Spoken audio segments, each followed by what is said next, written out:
Bonjour à tous, bienvenue au sommaire de cette édition. Le chef de l'État ivoirien, de retour hier dans son pays, Alassane Ouattara a participé au 32e sommet de l'Union africaine et a eu des entretiens en France avec son homologue Emmanuel Macron. Dans ce journal, le président de la République, Alassane Ouattara, va faire le point de son séjour à Addis Abeba et à Paris. Une conférence de presse pour dénoncer le récent rapport de Amnesty International. Cette organisation non gouvernementale se disait inquiète des atteintes aux droits humains en Côte d'Ivoire.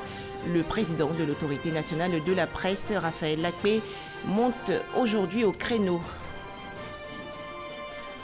Enfin, 2021, un 6e mandat pour le président Yoweri Museveni en Ouganda et le parti au pouvoir accepte sa candidature. Merci de nous rejoindre. Le président de la République est rentré hier. Alassane Ouattara a participé au 32e sommet de l'Union africaine du 9 au 11 février dernier et a rencontré en France son homologue Emmanuel Macron. Le chef de l'État, Alassane Ouattara, a été accueilli dans la soirée d'hier à l'aéroport Félix Houphouët-Boigny de Port-Bouët par le vice-président Daniel Kablan-Duncan et quelques membres du gouvernement. On va maintenant écouter le chef de l'État ivoirien. Dans cet extrait, Alassane Ouattara fait le point de son séjour à Addis Abeba en Éthiopie dans le cadre du 32e sommet de l'Union africaine et à Paris, en France, lors de ses entretiens avec le président Emmanuel Macron. Je viens d'effectuer une mission à Paris où j'ai eu un entretien avec le président Emmanuel Macron le vendredi 15 février 2019. Cette rencontre s'inscrit dans le cadre des échanges réguliers que nous avons. C'est la 5e fois que nous nous rencontrons depuis sa prise de fonction. La dernière fois, c'était le 12 novembre, après le centenaire de l'armistice. Ceci nous a donné l'occasion de faire le point des relations bilatérales, mais aussi les questions régionales et internationales. Bien évidemment, nous avons passé beaucoup de temps sur les questions relatives aux relations de coopération entre la Côte d'Ivoire et la France. Évidemment, ces relations sont excellentes. Nous sommes félicités des progrès importants réalisés en Côte d'Ivoire dans la mise en œuvre de certains projets spécifiques. Vous savez, nous avons 2 projets importants avec la France depuis la visite du président Macron en novembre 2017 à l'occasion du sommet Union africaine-Union européenne. Le premier, il s'agit de la ligne 1 du métro de 37,5 km. Et le deuxième projet aussi important, c'est l'Académie régionale de lutte antiterroriste prévue à Jacquesville. Je lui ai dit que sur ces 2 projets, nous devons accélérer les choses. Nous avons quelques financements complémentaires à développer en Côte d'Ivoire pour aller plus vite. Compte tenu de la situation sociale en France, bien évidemment, j'ai apporté mon soutien et mes encouragements au président Macron et nous avons convenu que c'était une crise difficile. Il m'a expliqué que cela était l'accumulation de plusieurs choses et je l'ai encouragé à poursuivre les discussions qu'il a entamées en vue d'arriver à un apaisement du climat social en France. Alors avant la France, j'étais à Addis Abeba où j'ai pris part au 32e sommet des chefs d'État et de gouvernement de l'Union africaine. Ce sommet était placé sous le thème « L'année des réfugiés, des rapatriés et des personnes déplacées internes vers des solutions durables aux déplacements forcés en Afrique ». Ce sommet était un sommet important avec la fin de la présidence du président Paul Kagame du Rwanda, qui a été remplacé par le président Abdel Fattah al-Sisi, le président de la République arabe d'Égypte, maintenant qui est le nouveau président de l'Union africaine, avec lequel nous sommes convenus qu'il effectuerait une visite en Côte d'Ivoire durant le courant de cette année 2019. Nous avons, à l'occasion de ce sommet, examiné les rapports sur la réforme institutionnelle de l'Union africaine, sur la zone de libre-échange continentale africaine et aussi la mise en œuvre de la décision de la conférence sur les négociations post-Cotonou. Par ailleurs, j'ai été désigné par mes pairs en janvier 2017 comme champion pour le suivi de la mise en œuvre de l'agenda 2063 de l'Union africaine et de son premier plan décennal 2014-2023. J'ai donc présenté mon premier rapport d'étape au cours de ce 32e sommet. L'agenda 2063, je le rappelle, est un instrument stratégique qui permet de planifier et de voir ce que sera l'Afrique dans un demi-siècle. C'est une vision qui s'opérationnalise à travers des plans décennaux qui permettront aux États, aux communautés économiques régionales, par exemple la CEDEAO et d'autres, et aux organes de l'Union africaine, de préparer et de mettre en œuvre les programmes de développement à court et à moyen terme. Alors, je me réjouis de l'accueil qui a été réservé à ce rapport. Je voudrais féliciter l'équipe ici dirigée par le vice-président qui a travaillé sur ce dossier en relation avec la ministre du Plan, Kabanyale, qui était à Addis Abeba avec nous.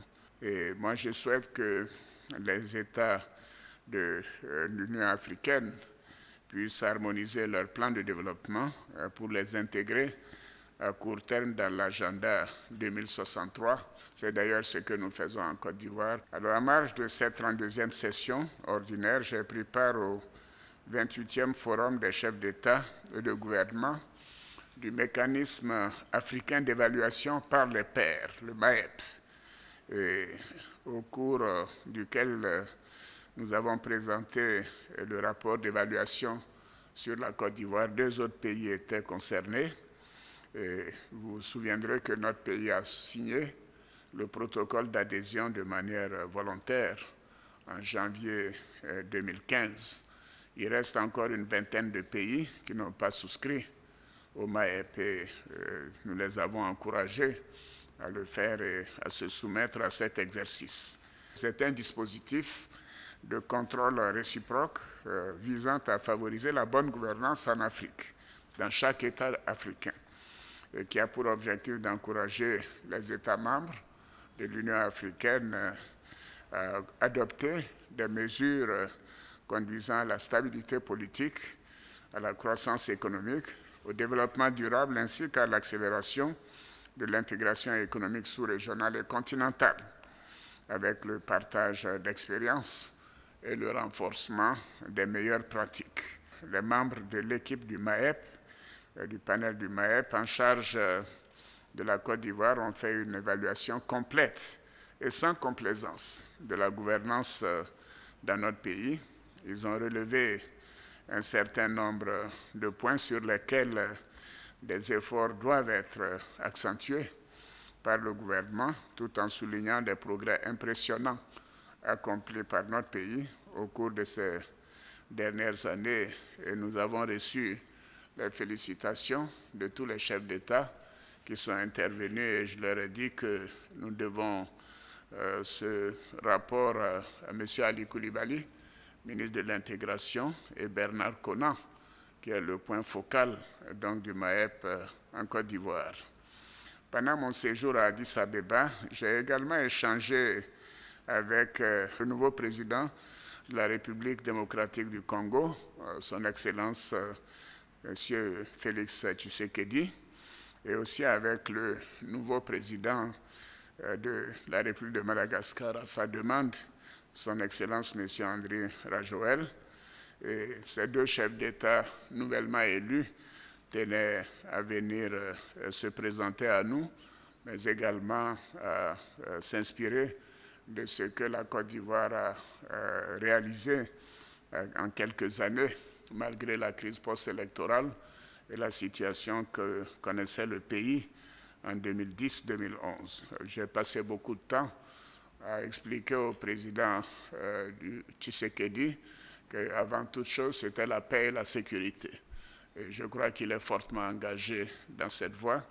Et au président Rajoel, où les élections étaient également apaisées, je l'ai encouragé à faire en sorte que Madagascar puisse exploiter ces énormes ressources. J'ai vu que c'était quelqu'un de très engagé, très dynamique, comme le président Tshisekedi d'ailleurs, et je pense qu'ils feront le maximum pour sortir leur pays des difficultés que les populations rencontrent. J'ai rencontré aussi le haut-commissaire des Nations Unies pour les réfugiés, M. Filippo Grandi.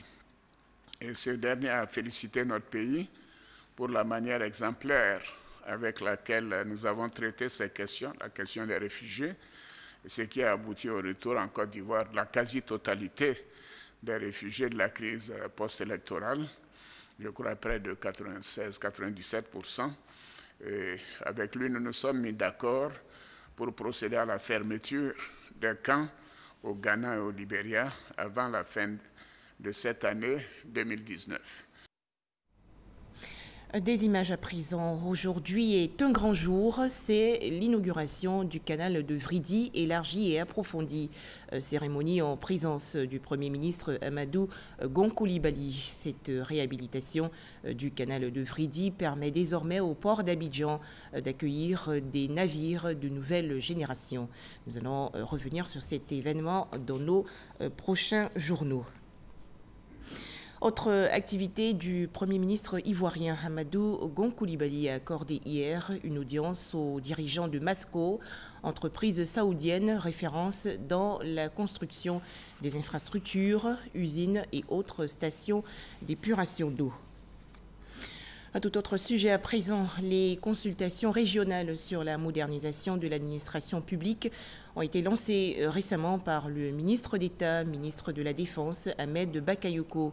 Ce projet vise à offrir un service public très performant aux populations de Côte d'Ivoire pour s'inscrire dans la dynamique de l'émergence prônée par le chef de l'État Alassane Ouattara. Les précisions de Serge Kolia. Le ministre d'État, ministre de la Défense, Ahmed Bakayoko, la ministre Raymonda Goudou Kofi et plusieurs membres du gouvernement réunis pour le top départ des consultations régionales sur la modernisation de l'administration. Avant de lancer sa politique nationale, le ministère de la modernisation de l'administration et de l'innovation du service public initie une phase de concertation et de réflexion. Si nous voulons offrir aux populations un service public de qualité, c'est bien auprès de ces dernières que nous devons éventuellement recueillir toutes sortes d'informations et de requêtes pour mieux calibrer nos actions de modernisation. Les consultations régionales sur la modernisation de l'administration constituent pour nous le prétexte idéal pour permettre à chacune des régions de la Côte d'Ivoire de mener une analyse approfondie des défis que pose la modernisation de l'administration publique ivoirienne. Représentant le Premier ministre, le ministre d'État, ministre de la Défense, souligne l'importance capitale de la modernisation de l'administration dans la stratégie nationale de développement de la Côte d'Ivoire. L'outil informatique, plus globalement les nouvelles technologies, sont un moyen de moderniser, d'innover l'offre publique de services. Et l'action du gouvernement est principalement portée sur l'amélioration des conditions de vie des citoyens et de leur faciliter la vie. Comment accélérer les procédures administratives? Comment numériser et centraliser toutes les données pour faciliter l'accès des populations aux documents et pièces de l'État? Comment faire en sorte que les services publics couvrent l'ensemble du territoire? Administration territoriale, collectivités locales, société civile, leaders religieux, chefs traditionnels et autres groupes associatifs seront invités à exprimer leurs attentes. Les curricula de formation à l'école normale d'administration bientôt révisités. Il s'agit pour les dirigeants de l'ENA d'améliorer la qualité de ces programmes. Les représentants des institutions de l'administration publique, des universités et autres partenaires techniques participent actuellement à un atelier à Yamoussoukro dans la région centre du pays. Les explications de Kader Sogodougou de RTI Bouaké. La modernisation de l'administration ivoirienne pour répondre aux exigences de la population passe inéluctablement par la mise à disposition de cadres performants et soucieux d'un service public de qualité. Pour ce faire, la formation est toute indiquée. En Côte d'Ivoire, cette mission est dévolue à l'École nationale d'administration ENA. Ouverte en 1961, l'école veut se mettre au niveau de l'ambitieux programme de réforme de l'administration ivoirienne voulu et conçu par le gouvernement. L'ENA s'est dotée d'un plan stratégique 2016-2020 en lien avec le PND. L'un des points majeurs de ce plan est justement le projet de révision des curricula de formation de l'ENA. L'un des vœux chers au président de la République, son Excellence, M. Alassane Ouattara, et au gouvernement ivoirien est l'émergence de la Côte d'Ivoire. L'atteinte de cet idéal passe nécessairement par des ressources humaines bien formées et outillées, à même de traduire en actes cette noble vision du gouvernement. La volonté de l'ENA d'innover est soutenue par le Fonds des Nations Unies pour la population, FENUAP, le Programme des Nations Unies pour le développement PNUD et le Secrétariat national au renforcement des capacités SNRC, tous présents à Yamoussoukro pour l'atelier de validation. L'ENA doit confirmer son statut de leader de la formation pour l'administration. Toute la nation a les yeux braqués sur l'ENA et la voit comme une école de référence. Oui, mesdames et messieurs, l'École nationale d'administration est effectivement une école de référence. Et j'ajouterais qu'elle est une école d'excellence. L'adaptation des programmes de l'ENA aux exigences nouvelles de gestion de l'administration et des modalités généralement fixées par les standards internationaux est un impératif. L'atelier de validation des curricula de formation de l'ENA va se faire autour de la définition du profil de sortie des élèves de l'ENA, la détermination des compétences requises et l'identification des modules de formation. Agriculture. Après la réforme de 2013, la 5e campagne Anacarde est officiellement lancée. Depuis hier, mercredi, 375 francs CFA le prix plancher Borchamp, 400 francs CFA le prix magasin intérieur et enfin 459 francs CFA le prix magasin portuaire. C'est un reportage de Noé Niagno Sakalou. Productrice, producteur d'anacarde, la 5e campagne depuis la réforme de 2013 est officiellement ouverte à compter de ce mercredi 20 février. Le Conseil des ministres a indiqué les prix de la campagne 2019 comme suit. Prix plancher Borchamp, j'insiste sur le mot plancher, 375 francs. Le prix magasin intérieur, 400 francs et le prix magasin portuaire, 459 francs. Retenez que pour cette campagne, les enjeux sont de 3 ordres. Le premier enjeu, c'est de permettre aux producteurs de gagner au moins les 375 francs. Et ça, nous serons fermes là-dessus. La deuxième chose, c'est que notre production augmente d'année en année. Il faut pouvoir l'écouler entièrement. Pouvoir écouler les 800 000 tonnes prévisionnelles de la campagne 2019. Et pour l'écouler, le troisième enjeu, c'est de mettre sur le marché international un produit de qualité. L'enjeu majeur reste la qualité. La référence pour la qualité, vous avez donc le taux d'humidité qui doit être compris entre 6 et 10%. Le deuxième élément de qualité, c'est le KOR, qui est donc la quantité d'amandes contenues dans les noix brutes. La qualité standard au plan international de la commercialisation des amandes est l'amande WW320 et elle est obtenue donc avec des noix de cajou de bonne qualité qui ont un KOR compris entre 47 et j'allais dire 54%. Les producteurs sont invités à faire preuve de civisme face aux tentatives de fuite des produits vers les pays voisins. Personne ne peut tout seul s'épanouir. Si vous êtes dans un village, que vous avez beaucoup d'argent et que ce village n'a pas d'eau potable et que ce village n'a pas d'électricité et que ce village n'est pas accessible par route, je pense que votre bonheur est totalement limité. Et c'est l'ensemble donc de ces éléments que nous devons intégrer dans notre comportement de tous les jours et privilégier la notion nationale, la notion collective à la notion individuelle, la notion personnelle. Le Conseil coton Anacad attend pour cette campagne une production de l'ordre de 800 000 tonnes contre 761 000 tonnes en 2018. Agriculture toujours et cap à présent sur Agboville dans la région sud du pays. Les producteurs de cacao expriment leur satisfaction et ils notent en effet un bilan positif au terme de la campagne 2018. On retrouve Noël Gnagno-Sakalou. Après l'effort, le réconfort pour la Société coopérative ivoirienne de négoce des produits agricoles, en abrégé SIMPA. Cette coopérative basée à Agboville vient de recevoir le prix du meilleur artisan africain de développement des filières agricoles. Une distinction due à la performance réalisée au cours de la campagne 2018. Nous avons pu atteindre l'objectif que nous voulons, le tonnage escompté. On a pu quand même faire 3000 tonnes avec ce prix. Ça nous donne le courage de continuer à travailler. Donc nous comptons faire 6000 tonnes cette année. Moussa Sawadogo, président de la coopérative SIMPA, a présenté son prix au préfet de région.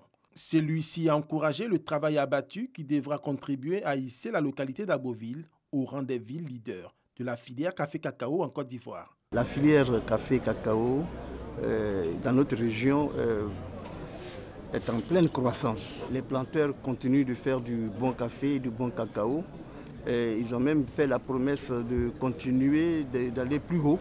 La SIMPA existe depuis mars 2003 et compte à ce jour plus de 3000 membres. Elle a pour objectif de collecter et commercialiser les produits de ses membres. Dans l'actualité également, la conférence de haut niveau sur les changements climatiques et la préservation des océans. Les travaux se sont déroulés récemment à Bruxelles, en Belgique. Il s'agissait de prendre des initiatives et actions pour préserver les océans des dommages environnementaux. La Côte d'Ivoire était représentée par son ministre de l'Environnement et du Développement durable, Joseph Seka.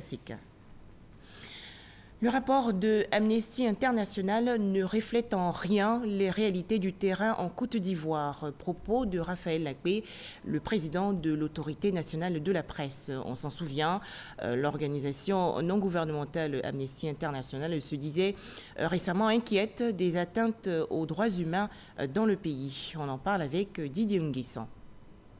Dans son dernier rapport sur la situation des droits de l'homme en Côte d'Ivoire, Amnesty International met en cause l'autorité nationale de la presse, ANP, notamment sur la liberté d'expression de certains journaux. Dans ce rapport, il est écrit concernant l'ANP que le mode de désignation de ses membres, de même que son organisation et son fonctionnement, ne garantissent pas son indépendance et que par ailleurs, l'ANP aurait à maintes reprises sanctionner essentiellement les journaux proches de l'opposition.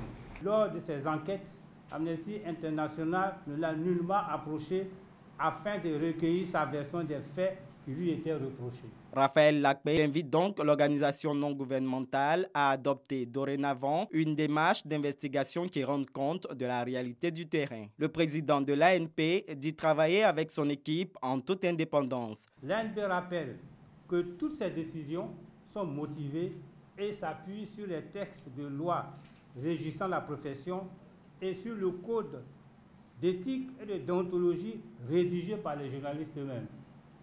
Pour les cas récurrents ou généralisés, l'ANP observe toujours une période de sensibilisation ponctuée de rencontres avec les différentes rédactions ou les responsables et nourrie de communiqués de mise en garde. Les sanctions interviennent souvent en dernier ressort. L'Autorité nationale de la presse a pour mission, entre autres, d'assainir et de professionnaliser le secteur de la presse écrite ivoirienne. Cette décision peut faire l'objet de recours auprès de la Chambre administrative de la Cour suprême. Bientôt un plan pour relancer la presse écrite en Côte d'Ivoire. Ce secteur a perdu environ 52% du marché dans le pays entre 2011 et 2017. La société de distribution en charge de la logistique propose aujourd'hui des solutions. Le point avec l'enseigné Bakayoko. Ils sont nombreux, les éditeurs nationaux, pour qui la défaillance du système de distribution des médias papier est la principale cause du déclin de leur activité. Mais pour l'entreprise en charge de la messagerie, La crise actuelle au niveau de la presse imprimée est avant tout une crise du lectorat, pas nécessairement une crise de la distribution. Aujourd'hui, la presse imprimée n'est plus l'unique source d'information. L'RTI que vous représentez d'une telle qualité qu'aujourd'hui c'est un vrai véritable concurrent. Et puis nos principaux concurrents sont les réseaux sociaux, que je nommerai pas, les GAFA, qui font qu'aujourd'hui l'information est instantanée et elle est souvent assortie d'un film. Donc ce sont des concurrents directs pour nous, pour Edipresse. Ensuite, on peut se poser sur la qualité des journaux. C'est une vraie question. Leur renouvellement, le fait que même les maquettes ne changent pas assez régulièrement pour que le lectorat puisse s'y retrouver. Et vraiment, on a la forte sensation que les lecteurs ont perdu le goût de la lecture, tout au moins de cette lecture imprimée. Dans cette ambiance de polémique, le système de distribution de la presse parviendra-t-il à se tirer de la mauvaise passe dans laquelle la baisse conjuguée des ventes de journaux et des capacités d'investissement des éditeurs le place depuis plusieurs années? Jamais Edipresse n'arrivera à avoir des points de vente dans toutes les villes de la Côte d'Ivoire. Par contre, ce qu'il faut constater depuis 6 mois, c'est qu'on a augmenté notre nombre de points de vente de plus de 100. Et que sur ces 100 points de vente, plus de 60 sont en région. Aujourd'hui, on couvre plus de 80 villes à l'intérieur du pays, certaines villes plus importantes avec 2 voire 3 points de vente, comme Bouaké, Yamoussoukro. Et puis surtout, c'est un réseau qui est en train de se densifier de plus en plus. Et donc, c'est vrai qu'on n'arrivera jamais à une couverture de 100%, mais c'est ce à quoi on aspire à terme. Pour constater ce regain de dynamisme, nous voici dans l'entrepôt, une sorte de centre de groupage où les acteurs de la chaîne viennent s'approvisionner. Il est 22h30 ce vendredi et les premiers camions transportant les journaux des imprimeries arrivent. Ici, tout se fait au pas de course. Jusqu'à 4h, voire 5h, ce sont les mêmes mouvements, une nuit de marathon. Ce grossiste fait partie des colporteurs de presse qui déposent quotidiennement les journaux chez les kiosquiers. À bord de sa moto, il n'a pas le temps de nous parler. Tous les matins à l'aube, c'est le même rituel. De quoi nourrir l'espoir de voir l'activité retrouver ses lettres de noblesse.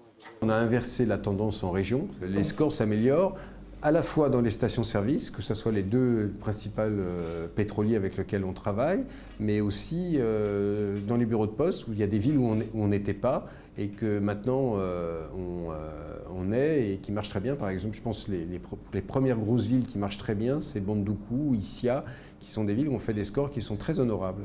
Pendant les périodes difficiles, le gouvernement avait dû apporter un appui d'environ 300 millions de francs CFA. Une aide ponctuelle que le distributeur voudrait désormais pérenne, afin de mieux remplir sa mission de service public. 9000 pèlerins ivoiriens pour 2019 contre 6800 en 2018. L'organisation du pèlerinage à la Mecque édition 2019 a été officiellement lancée hier à Abidjan par le ministre de l'Intérieur et de la Sécurité Sidiki Diakité. Hors de chez nous, au Bénin, 2 hauts responsables et proches du président Patrice Talon limogé. Il s'agit du ministre de la décentralisation Barnabé Dassigli et du préfet du littoral Modeste Toboula.